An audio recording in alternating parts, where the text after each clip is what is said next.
Hey, what's up guys? Welcome back to another video. In this video, I will be showcasing you how to turn on the screen mirroring on your iPhone 17 Pro Max devices.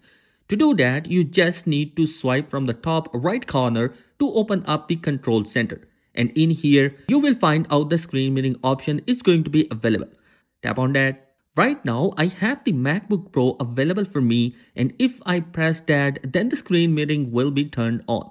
Do note that you must have the same Wi-Fi connection connected with the other device, otherwise you will not screen mirror on the other device or the TV as well.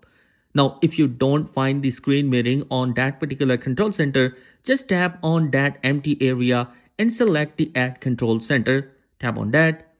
You will find the screen mirroring in here, which is quite easy. Just tap on that and it will be added on your control center. Now just tap on that and your screen mirroring will be turned on.